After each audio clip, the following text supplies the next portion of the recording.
అందరికీ నా హృదయపూర్వక నమస్కారాలు. ఈరోజు ప్రత్యేకించి హైదరాబాద్ నుంచి ఇక్కడికి రావడం జరిగింది. దీని వెనుక ముఖ్య ఉద్దేశం కాపు సంక్షేమ సేన గౌరవ అధ్యక్షులు, ఉమ్మడి రాష్ట్ర హోంమంత్రిగా పనిచేసిన శ్రీ చేగొండి హరిరామజోగి గారు అధ్యక్షతన ఈ కాపు సంక్షేమ సేన మీటింగ్ జనసేన పార్టీ కార్యాలయంలో వచ్చి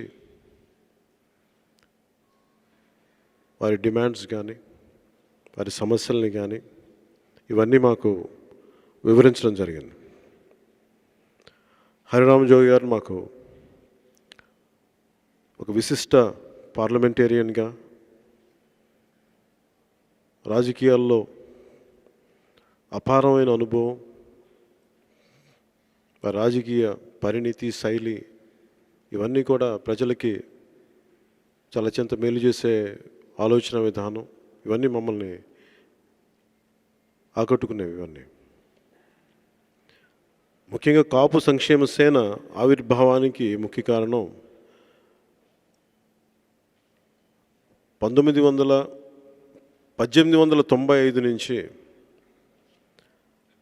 కులాల వారీగా జనాభాని లెక్కలు ప్రారంభించినప్పుడు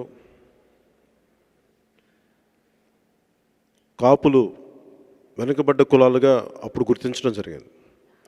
ఆ తర్వాత 15 సంవత్సరాలకి వారిని బీసీలుగా గుర్తించి 1935లో వారిని బీసీలుగా ప్రకటించడం జరిగింది. అక్కడి నుంచి కంటిన్యూ అవుతూనే ఉన్నారు రిజర్వేషన్. అప్పుడు స్వాతంత్రం వచ్చే వరకు. మద్రాసు రాష్ట్రం నుంచి విడిపోయినా కూడా కాపులకి వెనుకబడిన వర్గాల వారుగానే వారిని గుర్తించి ముందుకు తీసుకెళ్ళడం జరిగింది. అని ఎందుకు మాట్లాడుతాను, ఈ నేపథ్యం మాట్లాడుకుంటే ఈ రోజున హరిరామజోగి గారు ఈ కాపు సంక్షేమ సేన గురించి ఎందుకు ఆ నేపథ్యం మాట్లాడుకుని ఇది అర్థమవుతుందని. కాపుల జనాభా అత్యధికంగా ఉన్న జనాభా రాష్ట్రంలోనే, ఉమ్మడి రాష్ట్రంలోను, ప్రస్తుతం ఉన్న రాష్ట్రంలో కూడా, ఆంధ్రప్రదేశ్ రాష్ట్రంలో కూడా. గత చరిత్ర తీసుకుంటే బ్రిటిష్ కాలం నుంచి కూడా ఇప్పటి వరకు వారు మాకు తెలియజేసింది, కాపులను ఎప్పుడూ విభజించి పాలించి ఎంతసేపు వారిని దేహి అనుకునే పరిస్థితి తప్ప వారి సంఖ్యాబలాన్ని, అధికారాన్ని శాసించే స్థాయిలో ఉండాల్సిన వాళ్ళు యాచించే స్థాయిలో పరిస్థితుల్లో పెట్టేశారు. రాజ్యాన్ని శాసించే శక్తులు కావచ్చు, చట్టాలని చెప్పు చేతుల్లో పెట్టుకునే వ్యక్తులు కావచ్చు, పేర్లు ఏదైతేనే అన్యాయం నిరంతరంగా సాగుతూనే ఉంది. ఇది ఒక్క కాపు కులాలకనే కాదు, 1959లో నాకు గుర్తుండి రాసిన పుస్తకం సోషలిస్ట్ నాయకులు నాకెంతో ఇష్టమైన శ్రీ రామ్ మనోహర్ లోహియా గారు రాసిన పుస్తకం కాస్ట్స్ ఇన్ ఇండియా, భారతదేశంలోని కులాలు అన్న దాంట్లో పుస్తకంలో ప్రత్యేకించి ఉమ్మడి ఆంధ్రప్రదేశ్ మీద ఆయన రాసిన పుస్తకం 2-3 పేజీల్లో కాపులు మిగతా వెనుకబడ్డ కులాల గురించి ప్రస్తావన ఉంటుంది. ఆ ప్రస్తావనలో ముఖ్యంగా ఆయన లేవనెత్తింది కేవలం అధికారం కొంతమంది చెప్పు చేతుల్లోకి వెళ్ళిపోతుంది. అత్యధిక సంఖ్యాబలం ఉన్న కులాలైన కాపులు కానీ, యాదవులు కానీ, గౌడలు కానీ, దళితులు కానీ, మిగతా వెనుకబడ్డ బీసీ కులాలన్నీ కానీ కలిపి ఇవి అధికారానికి దూరంగా ఉన్నాయి. వీటిని విముక్తపరచగలిగేది ముందుగా కాపులు కానీ పొలిటికల్ ఎంపవర్మెంట్ సాధించగలిగితే మిగతా కులాలని అన్నింటినీ ఈ రాజకీయంగా ఈ వ్యక్తుల్ని యాచించే స్థాయి నుంచి శాసించే స్థాయికి వస్తారనేది ఆయన 1959లో రామ్ మనోహర్ లోహియా గారు ఉద్ఘాటించింది. ఈరోజుకి పరిస్థితి చూస్తే ఇంత సంఖ్యాబలం ఉండి కాపు కులాలను ముఖ్యంగా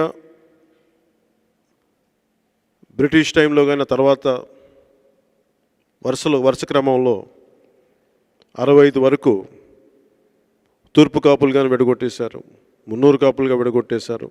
అంటే కొంతమందికి బీసీ స్టేటస్లు ఇచ్చి కొంతమందికి ఇవ్వకపోవటం. అంటే ఈ రోజున రిజర్వేషన్ అనేది ఎందుకు నడుస్తుంది అని అంటే, మన భారతదేశంలో రిజర్వేషన్ అనేది అర్థం చేసుకోవాలంటే కుల వ్యవస్థ మన దేశంలోనే ఉంది, ఇంకెక్కడ ప్రపంచంలో ఇంకెక్కడా లేదు. అత్యంత వెనుకబాటుతనం, సామాజిక వెనుకబాటుతనం, ఆర్థిక వెనుకబాటుతనం, రాజకీయంగా స్థానం లేకపోవటం. అంటే వాళ్ళకి ఏ బెనిఫిట్ కావాలో రాజకీయాల్లో స్థానం లేనప్పుడు చెప్పుకోలేని పరిస్థితి, ఎంతసేపు యాచించే పరిస్థితి. సో రకరకాలుగా బ్రిటిష్ వారి నుంచి ప్రారంభమైంది ఈ రోజు దాకా అందరినీ వీరిని ముఖ్యంగా ఈ కాపు సమూహాలని, కాపు బలిజ తెలగ వంటలి సమూహాలని ఎంతసేపు యాచించే స్థాయిలో పెట్టేశారు. ఇది ఎక్కడో ఈ పరిస్థితి మారాలి. ఇంకా సంక్షేమం కోసం కొట్టుకోవడం, ఇంకా సంక్షేమం కోసం అడగటం. ఇందాక వరుసగా హరిరామజోగి గారు మాకు ఇచ్చిన ఈ మెమరాండంలో చూస్తూ ఉంటే కాపు నేస్తం, కాపు మహిళా నేస్తం అని చెప్పి జగన్ రెడ్డి గారు ఇచ్చింది చూస్తే దాదాపు 40 లక్షల మంది కాపు మహిళలకు వెళ్ళాల్సిన బెనిఫిట్ కేవలం 2.5-2.5 లక్షలకే వెళ్ళింది అనేది అర్థమైంది. అలాగే తుని దుర్ఘటనలో ఆ రోజున సమాంతరంగా మిగతా జిల్లాల్లో కూడా వారికి సాలిడారిటీ ప్రకటించడం కోసం ఆ పోరాటానికి మిగతా జిల్లాల్లో కూడా పోరాటం చేస్తే వారి మీద కూడా కేసులు పెట్టారు. జగన్ రెడ్డి గారి ప్రభుత్వం తుని దుర్ఘటనలో కేసులు పెట్టిన వాళ్ళని బయటికి తీసుకొచ్చారు, కానీ వారికి సాలిడారిటీ ప్రకటించడం కోసం మిగతా జిల్లాల వాళ్ళ మీద పెట్టిన కేసులు యథాతథంగానే ఉన్నాయి. అవి కూడా తీసేయాలని ఒక ప్రధానమైన డిమాండ్. అలాగే కాపు విద్యార్థులకి కొంత స్కాలర్షిప్స్ ఇచ్చే పరిస్థితిలో కూడా, ఉదాహరణకు విదేశాలు వెళ్ళే విద్యార్థులకి స్కాలర్షిప్లు 10 లక్షలు ఇవ్వాల్సింది ఉంటే కేవలం అది 5 లక్షలకి పరిమితం చేసి అది కూడా అస్తవ్యస్తంగా ఉన్నదనేది మాకు దృష్టిలో ఇప్పుడే వాళ్ళు ఇచ్చిన మెమరాండంలో కూడా ఉంది. ఇలా 1 కాదు 2 కాదు, ఒక నిరంతరంగా చాలా వరుస ఈ పరిస్థితి చూస్తూ ఉంటే అందరూ మాట్లాడుతుంది వీటన్నిటికీ నేను వారికి ఒకటే తెలియజేశాను. నేను ఒక కులానికో, ఒక మతానికో, ఒక ప్రాంతానికో పరిమితం అయ్యే వ్యక్తిని కాదు. అది సంపూర్ణంగా అర్థం చేసుకున్నారు.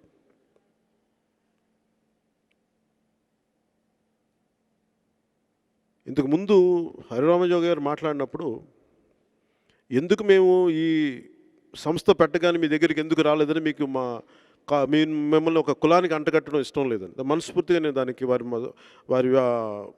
నన్ను అర్థం చేసుకున్న మనస్ఫూర్తిగా వారికి ధన్యవాదాలు తెలుపుకుంటున్నాను. నా తల్లి బలిజ కులానికి చెందిన వ్యక్తి అయినా, కాపు కులానికి చెందిన వ్యక్తి అయినా మా నాన్నగారు, నేను ఏ రోజు కులాలను దాటే చూశాను, ప్రపంచాన్ని, మానవత్వాన్ని చూశాను తప్ప కులంగా చూడలేదు. కానీ భారతదేశంలో పుట్టి సమాజాన్ని అర్థం చేసుకునే వ్యక్తిగా కులాల్లోని అసమానతల్ని, అలాగే నేను వచ్చిన ఈ కులాల్లో ఉండే వెనుకబాటుతనాన్ని, ఈ పేదరికాన్ని, ఈ సామాజిక వెనుకబాటుతనాన్ని, వీటిని నేను సంపూర్ణంగా అర్థం చేసుకునే వ్యక్తిని. సహజంగా ఇలా మాట్లాడడానికి చాలామంది భయపడతారు, ఎందుకంటే కూర్చోబెట్టి ఒక కులానికి అంటగట్టేస్తారు. నాకు ఆ భయం లేదు. నా మనసులో మానవత్వం ఉంది, కానీ కులం అనేది నా ఒక్క కులానికి నేను చేసుకోవాలి అన్న ఆలోచన లేనివాడిని. నేను అందరూ బాగుండాలని కోరుకునేవాడిని. దాంట్లో భాగంగానే కాపుల గురించి మాట్లాడినప్పుడు నా కులానికి అంటగట్టేస్తారు, తప్పవద్దు అని చెప్పి అలా వెనక్కి పరిగెట్టే వ్యక్తిని కూడా కాదు. ఖచ్చితంగా ఇక్కడ సమస్య ఉంది, ఇక్కడ వెనుకబాటుతనం ఉంది, రాజకీయంగా సామాజికంగా చాలా వివక్ష ఉంది. దీన్ని ఖచ్చితంగా సరిదిద్దాల్సిన పరిస్థితి ఉంది.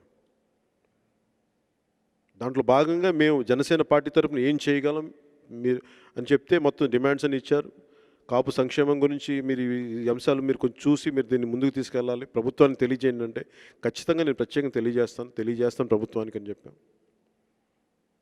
అలాగే జనసేన పార్టీ తరఫు నుంచి కూడా సంపూర్ణమైన మద్దతు మీ సమస్యలకి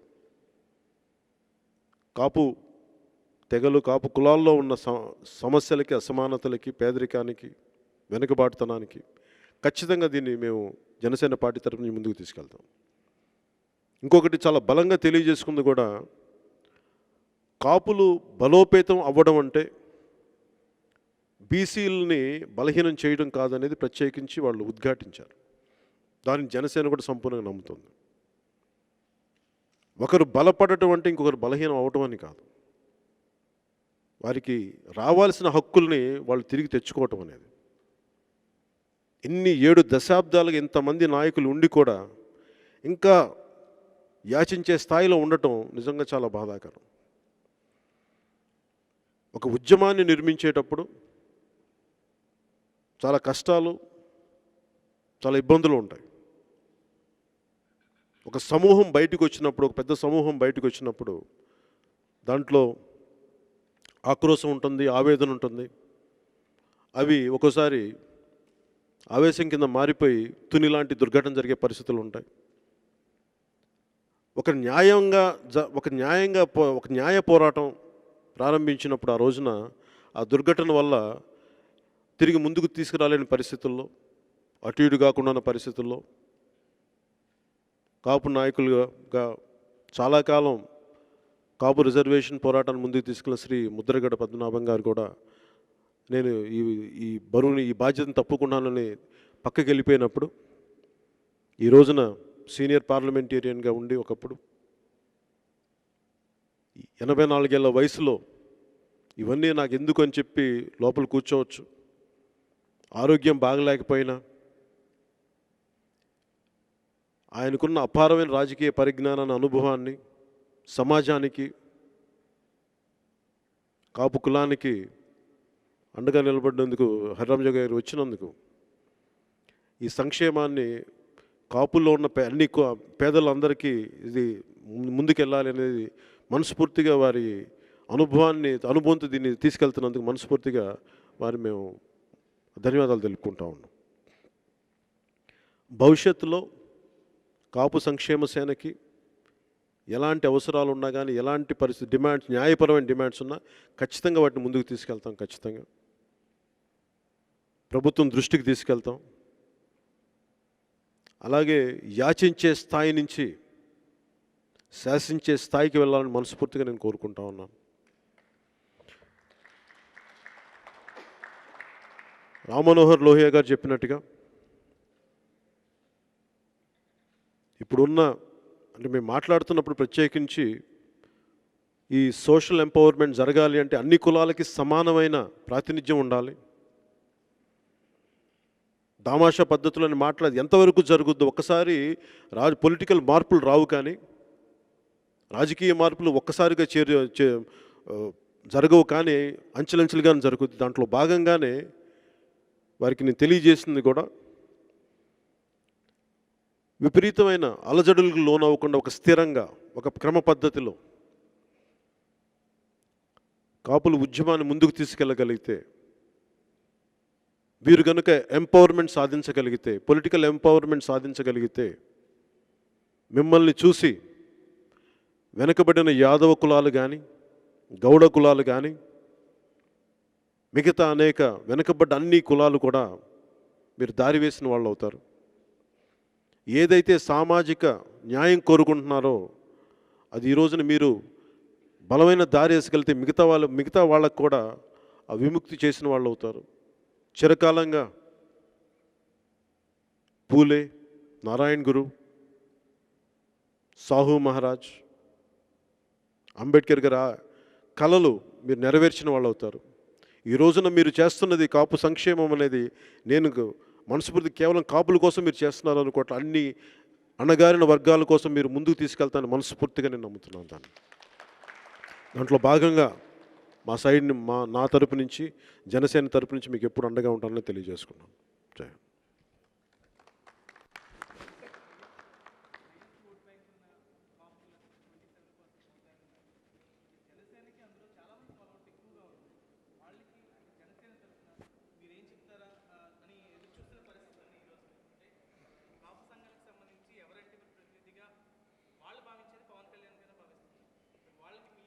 అంటే నేను అంటే మీ దృష్టికి నేను కేవలం హరిరామయ్య గారు చెప్పినట్టుగా నేను ఒక కులానికి నేను ప్రతినిధిని కాదు, మీరు అర్థం చేసుకోవాలి.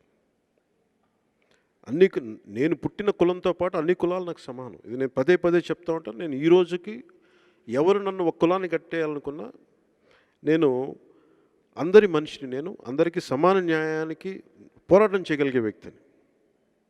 అది ఉద్దానంలో ఒక కిడ్నీ సమస్య కానివ్వండి, లేదంటే అమరావతిలో రైతుల కోసం ఉండే ఒక దళిత రైతుల కోసం చేసే వ్యక్తిని, ఆ వ్యక్తిని ఈ వ్యక్తి అన్నీ ఒకటే నేను. ఎందుకంటే నా కులం ఒకటి ఎక్కువ కాదు, ఇంక మిగతా కులాలు తక్కువ, అన్ని కులాలు సమానమే. అందుకని ప్రత్యేకించి నా వైపే చూస్తున్నారు నేను అనుకోవట్లేదు. నాలో చూస్తుంది కేవలం నేను ఒక కులం వ్యక్తిగా చూడట్లేదు. వారి భావజాలాన్ని, వారిలో ఉన్న ఆక్రోశాన్ని, ఆవేదనని నేను బలంగా ముందుకు తీసుకెళ్ళను. దాంట్లో భాగంగా నేను చూస్తాను తప్ప నేను కేవలం మీరన్న అంశం ఒక్కటే ఉండదు దాంట్లో. అది నా ఉద్దేశం.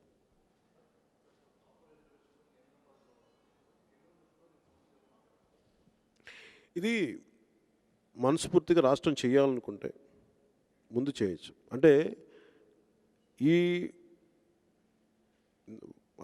అంచెలంచెలుగా ఒక్కొక్కరు వీకెండ్ చేసుకుంటూ వచ్చారు. అది బ్రిటిష్ కాలం నుంచి సంజీవ్ రెడ్డి గారి కాలం తర్వాత మధ్యలో ఒక వెసులుబాటు జరిగింది. నిజంగా కాపులకి మనస్ఫూర్తిగా గుండెల్లో పెట్టుకోవాల్సిన వ్యక్తి దళిత నాయకులు శ్రీ దామోదరం సంజీవయ్య గారు. మనస్ఫూర్తి అంటే ఇది నేను చాలా పర్యాలు, ముఖ్యంగా ఇది నాకు దళిత నేతలు వాళ్ళు మేము 2007లో 2008లో ఆ ప్రస్థానంలో జరిగిన కార్యక్రమం, ఆ ప్రస్థానంలో జరిగిన అంశం ఇది. ఈ రిజర్వేషన్ అనేది ఎప్పుడు జరుగుద్ది, ఎలా జరుగుద్ది అనే కంటే కూడా అసలు ముందు కాపుల్ని దాదాపు 27% ఉన్న కాపుల్ని ఓట్ బ్యాంక్గా చూడటం అనేది ఫస్ట్ ప్రతి రాజకీయ పార్టీ మానేసుకోవాలి. అంటే మనం ముఖ్యంగా కాపులు ఎట్లా ఆలోచించాలి అనేది మాట్లాడుతున్నప్పుడు మీరు ఓట్ బ్యాంక్గా పరిగణించబడే కొద్దీ మీరు ఎప్పుడుసేపు మీకు శాసించే శక్తి ఉండదు, మీకు యాచించే పరిస్థితిలోనే ఉంటారు. అందుకని వాళ్ళు మీ దగ్గరికి వచ్చే పరిస్థితిలో మీరు ఉండాలి తప్ప మీరు వాళ్ళకి వెళ్ళి దగ్గరికి పరిస్థితిలో ఉండకూడదు. ఈ రోజున కాపు డిమాండ్స్, కాపు నేతల దగ్గరికి రాజకీయ నాయకులు రావాలి తప్ప జగన్ రెడ్డి గారు కానీ, చంద్రబాబు నాయుడు గారు, ఎవరైనా సరే, ఏ వ్యక్తులైనా సరే. ఎందుకంటే ఓట్ల వరకు వీళ్ళని ముడిసరుగ్గా వాడుకొని వదిలేసి పొలిటికల్ ఎంపవర్మెంట్కి మటుకు వచ్చేటప్పటికి కనీసం టీటీడీలో కూడా ఈరోజు హరిరామయ్య గారు చెప్తున్న ఒక డిమాండ్లో కనీసం ఒక కాపు వ్యక్తి లేడు అనేది చెప్తా ఉన్నారు. 20 మంది మెంబర్స్గా ఉండి. అంటే ఇలాంటి పొలిటికల్గా అంటే వీళ్ళకి ఏదో ఒక చిన్నపాటికి ఒక కొద్ది మందికి ఇచ్చేస్తే 5 మందికి 10 మందికి 12 మందికి ఇచ్చేస్తే మిగతా మొత్తానికి ఇచ్చేసినట్టుగా అనేది ఉంది. సో దీంట్లో ఒక రిజర్వేషన్ ఒక సమస్య ఒక్కటే కాదు, ఇంకెంతసేపు యాచించే స్థాయి నుంచి బయటపడాలన్నది ఒక చాలా లోతైన విశ్లేషణతో కూడింది. అంటే కార్పొరేషన్లు అవే సార్, ఒక కాపు కార్పొరేషన్ కదా మనస్ఫూర్తిగా మేము చూస్తుంది. కార్పొరేషన్లు అనేవి తాయిలాలు sir. It is more for political employment. నేను గతంలో కూడా తిరుగుతున్నప్పుడు బీసీ కార్పొరేషన్స్ అందరితో మాట్లాడుతున్నప్పుడు, యువతతో మాట్లాడుతున్నప్పుడు కార్పొరేషన్లు పెట్టి వాళ్ళని సముదాయించే పరిస్థితి తప్ప వాళ్ళని ఎంపవర్మెంట్ చేయకూడదు అన్న దాంట్లో భాగమే తప్ప కార్పొరేషన్లు పెట్టడం అనేది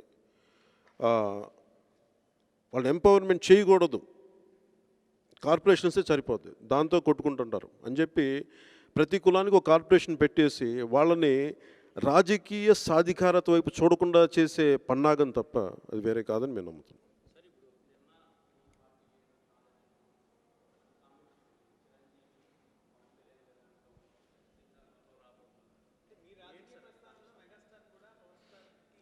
అంటే మీరు అర్థం చేసుకోవాల్సింది, ఈ పొలిటికల్ జర్నీ ప్రజారాజ్యం ప్రారంభించినప్పుడు మీరు అర్థం చేసుకోవాల్సింది, నేను మొదటి స్థాపించిన ఫౌండర్ మెంబర్స్లో నేను ఒకడిని. చిరంజీవి గారికి ఎప్పుడు నా మేలు కోరే వ్యక్తి ఆయన, అందులో రెండో మాట లేదు. అలాగే ఆయన రాజకీయ అభిప్రాయాలు నేను సంపూర్ణంగా గౌరవిస్తాను. మనోహర్ గారు చెప్పింది ఆయన సంపూర్ణ నైతిక మధ్యలో ఒక తమ్ముడిగా ఆయన నేను ఎప్పుడు విజయం సాధించాలని కోరుకుంటారు తప్ప అపజయం సాధించాలని కోరుకోరాను.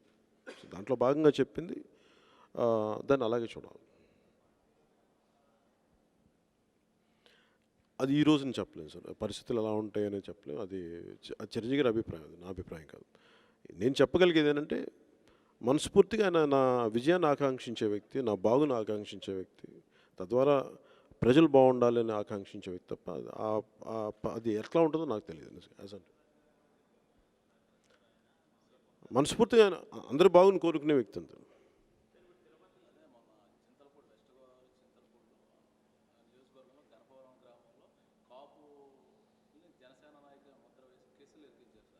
అది చాలా బాధాకరం అండి. అంటే అందులో అన్నీ అంటే నా దృష్టికి నా దృష్టిలో ఉంది అది. అందరూ ఉన్న పరిస్థితి కానీ కేవలం అది పొలిటికల్గా రాజకీయంగా కొద్దిమంది మీదే పరిమితం చేయడం కొంచెం బాధాకరమైంది. అది కావాలని నేను చెప్తున్నాను కదా, చట్టాలని చెప్పు చేతుల్లో పెట్టుకునే వ్యక్తులు, ఆ శక్తులు చేసే కుట్రలో భాగమే అది. అట్లాగే చూడాలి దాన్ని.